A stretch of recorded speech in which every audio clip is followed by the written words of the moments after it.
was talking to Trevor when Douglas steamed by. He was pulling a train of heavy coal trucks. "Come on, Edward. Stop gossiping in the sun when there's work to be done." Later, Edward spoke to Douglas. "Trevor and I are old friends, and you and he have a lot in common too." "Och, aye," quizzed Douglas. "And what'd that be?"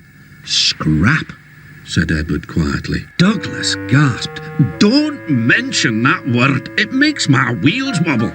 "It does the same to Trevor," replied Edward. "He was being sent to the scrapyard, but the vicar and I saved him, and now he's really useful again. Even so, the Fat Controller certainly does need another steam engine here." "Aye, and quickly," sighed Douglas. That night, Douglas was still working. He had taken the midnight goods train to a station at a faraway part of the island where only the diesels work.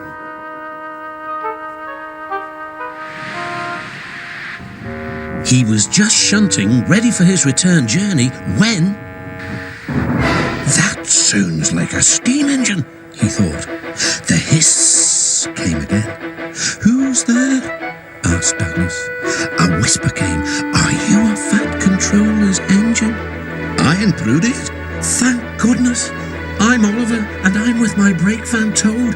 We've run out of coal and have no more steam." "But what are you doing?" "Escaping." "From what?" "Scrap." Douglas shivered. Then he remembered Edward's story about saving Trevor. "I'll be glad to help you," he said. "It'll have to look as if you're ready for scrap, and I'm taking you away." The drivers and firemen agreed to help too. Everyone worked fast.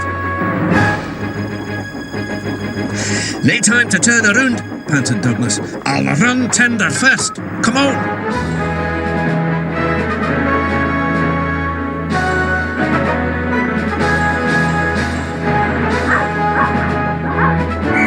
Before they could clear the station, they were stopped. "Aha!" exclaimed the foreman. "A Great Western engine and a brake van too. You can't take these." "Ah, but they're all for us," said Douglas's driver. "See for yourself." The foreman looked all over Oliver. "Seems in order." "Right, away guard."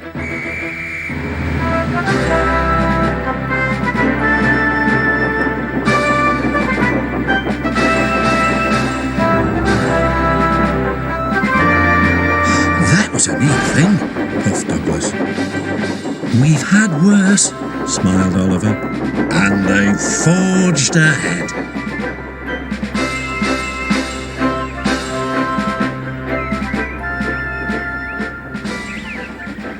It was daylight when their journey ended. "We're home," cried Douglas. "Shh," said his driver. "There are the works. We'll find a place for Oliver." Oliver said goodbye and thank you, and Douglas puffed away. The next day, Douglas told the other engines all about Oliver. "The Fat Controller will have to know," said James. "Douglas should tell him at once," added Gordon. "Well, here he is," said a voice. "Now what's this all about?" "Beg pardon, sir, but we do need another engine." "Yes, sir," ventured Gordon. "A steam engine, sir." "I'm afraid that unless one is saved from scrap, there's little hope." "But, sir," burst out Douglas, "one has." "Yes, indeed, and thanks to you, Douglas, he is now at our works. Oliver is just what we need for Duck's branch line." Everyone cheered. Now Oliver and Toad are mended and painted in full Great Western colours. Duck and Oliver are happy on their branch line. The others laughed at first and called it the Little Western. Duck and Oliver were delighted, and so the Little Western it will always be.